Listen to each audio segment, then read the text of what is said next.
Salut à tous et bienvenue dans ce nouvel épisode de Faute Antique où l'on parle de photographie antique et atypique. Et comme vous le savez, j'aime les trucs originaux. Et le format Kodak Disc de Kodak m'a toujours intrigué. Et après avoir trouvé donc mon premier appareil photo Kodak Disc en 2014 déjà, eh bien il m'a fallu quasiment 9 ans pour réussir à mettre tous les bouts de cette vidéo pour vous le présenter. J'ai eu beaucoup de mal à avoir toutes les informations et surtout avoir de quoi faire des photos avec ça, puisque c'est un format un peu oublié et totalement abandonné.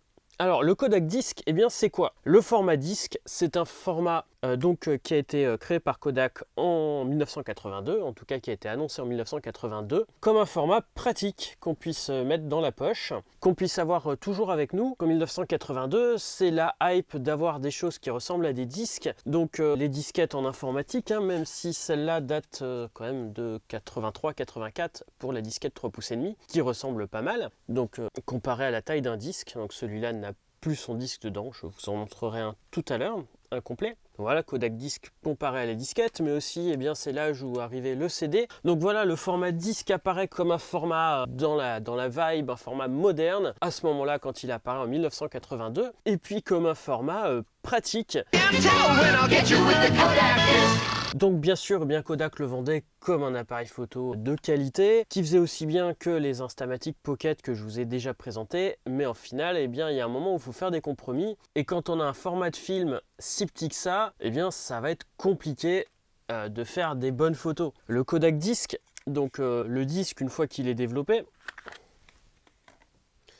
voilà, c'est cette taille-là. Donc si on compare par rapport à une pellicule 24-36, donc où le film est quand même beaucoup plus gros, on a l'équivalent là-dedans, donc sur 15 photos, on a l'équivalent d'une photo et demie au format 24-36. Donc il y a un moment, il va falloir faire des compromis. Et les compromis, va y en avoir. Bien sûr, c'est un format argentique, donc rien à voir avec du numérique, même si au départ, il était prévu au milieu, je ne sais pas si ça se voit bien ici là, d'enregistrer des données dessus. Je ne connais aucun appareil photo qui a été capable d'enregistrer des données à ce moment-là.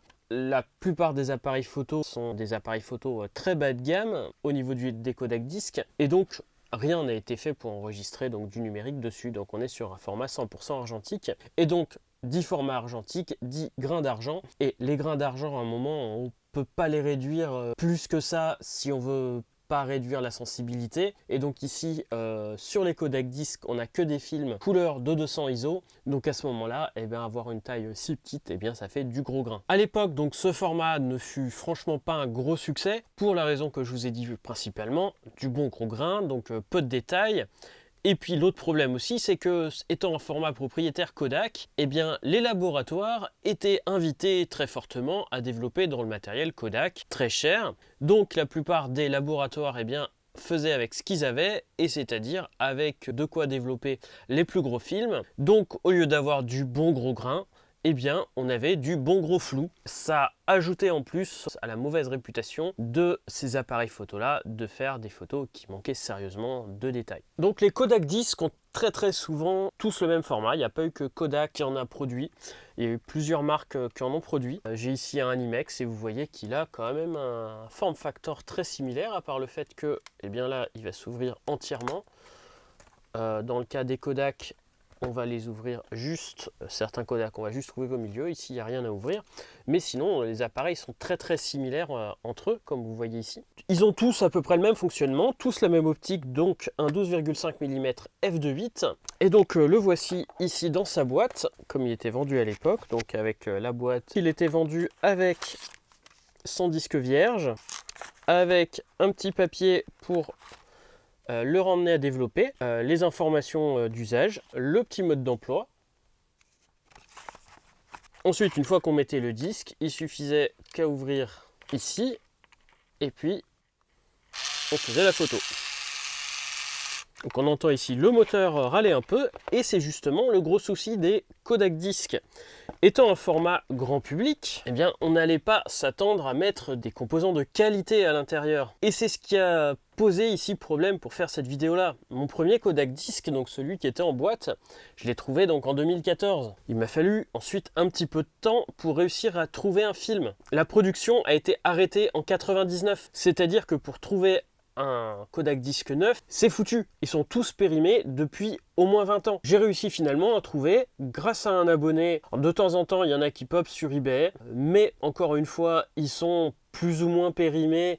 Quand je dis plus ou moins, c'est-à-dire que si vous avez de la chance, c'est périmé dans les années 90, celui-là en 91. Si vous n'avez pas de chance, c'est complètement périmé au début des années 80. Donc on est quand même sur 30 années de péremption, et donc eh bien, il faut s'attendre à une qualité assez mauvaise. Et puis d'un autre côté, quand vous voyez ce Kodak Disc-là, eh bien expliquez-moi où on change les piles. Eh bien on peut pas, tout simplement, ça a été fait. Quand les piles sont foutues, vous le renvoyez à Kodak qui vous renvoie un autre appareil photo. Autant dire que 30 ans après, bon, Kodak étant passé, donc comme vous le savez, au chapitre des sauvegardes des sociétés américaines, donc autant dire que si on lui renvoie un Kodak, je ne pense pas que je vais avoir le droit au changement de mon Kodak Disc. Surtout que je ne sais pas quelle était la garantie à l'époque, mais je suppose que c'était qu'un an ou deux. Donc voilà, les piles sont très souvent usagées. Donc si on appuie sur le bouton, ça fait quand même du bruit. Mais la puissance n'est pas suffisante. Et ce n'est pas le seul problème qu'on peut avoir sur ces appareils-là. Donc c'est le cas aussi du 3600. C'est un appareil photo grand public, avec du matériel grand public. Donc malgré le fait que ça soit joli, argenté, tout décoré, eh bien c'est du matériel qui ne vieillit pas très bien.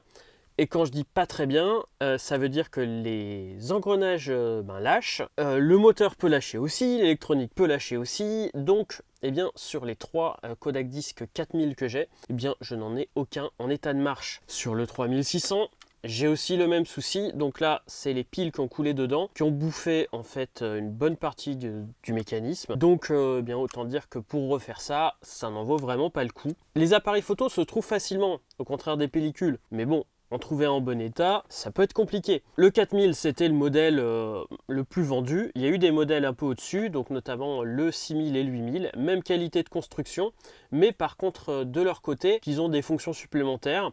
Donc notamment une lentille pour prendre une mise au point plus proche, puisque bien pas d'autofocus là-dessus. Vous avez juste un petit capteur de lumière pour activer le flash ou activer la deuxième vitesse. Il y a 2 vitesses sur cela. Sur le 8000, il y a en plus un deuxième objectif, téléobjectif. Mais voilà, c'est tous à peu près les mêmes. Il y a très peu de fonctionnalités supplémentaires. Il y a eu d'ailleurs le tout premier appareil photo fait pour des selfies de chez Minolta, qui était un Kodak Disc avec un miroir et une perche à selfie de vendu avec. Mais comme je vous ai dit, c'était déjà des accessoires de mode à l'époque et franchement pas des appareils faits pour durer. Alors grâce à un ami, il s'agit donc de cet Animex, équivalent je pense au Kodak 3600. Je serais incapable de vous dire s'il y a vraiment une différence quelque part de fonctionnement. En tout cas, les caractéristiques sont exactement les mêmes. Et celui-ci, eh bien, les piles n'ont pas coulé dedans. J'ai pu en mettre des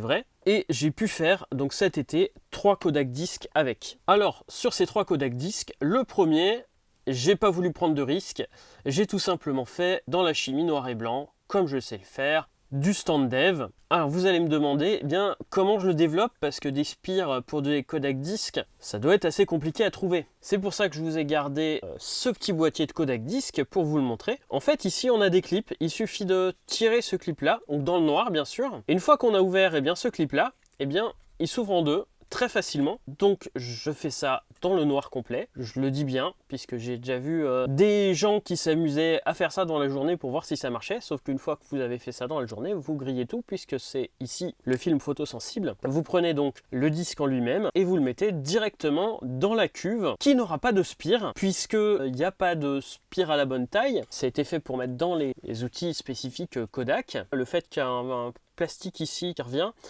fait en sorte que ça ne se colle pas. Donc la première, en développement de noir et blanc, stand dev, classique entre guillemets. Donc là bien sûr les couleurs sont perdues, puisqu'il n'existait que des Kodak Disc en couleur et 200 ISO. Donc c'est pas vraiment la technique qui a été fait pour, mais bon ça marche. Le deuxième, je l'ai fait en couleur stand dev, comme j'en ai parlé sur faire du C41 à la maison.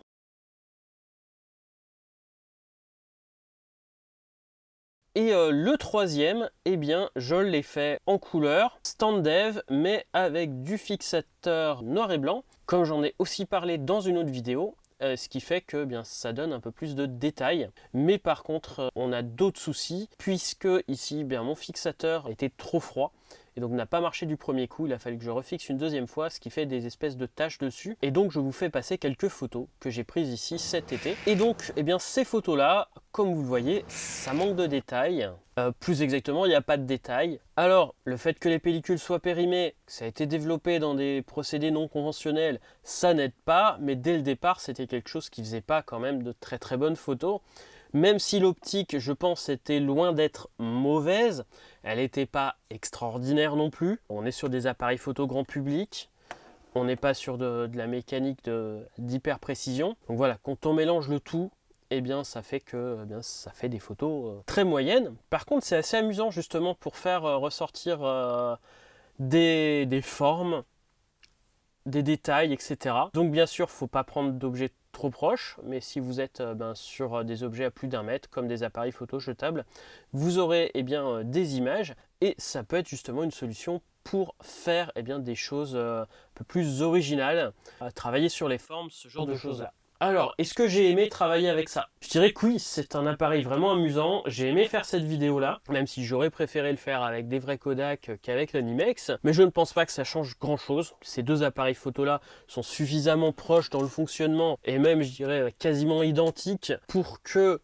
je puisse avoir le même feeling sur l'un comme sur l'autre. Donc j'ai fait mes 45 photos avec. Et par contre, est-ce que je conseillerais de faire ça? Si vous avez des Kodak disques vierges chez vous, pourquoi pas? Après, soyez conscient que là, c'est quand même un risque. Les pellicules sont bien périmées. Plus personne ne veut vous les développer. C'est pour ça que j'ai dû apprendre à faire du C41. Ça m'a permis justement d'aller plus loin sur ma pratique photographique.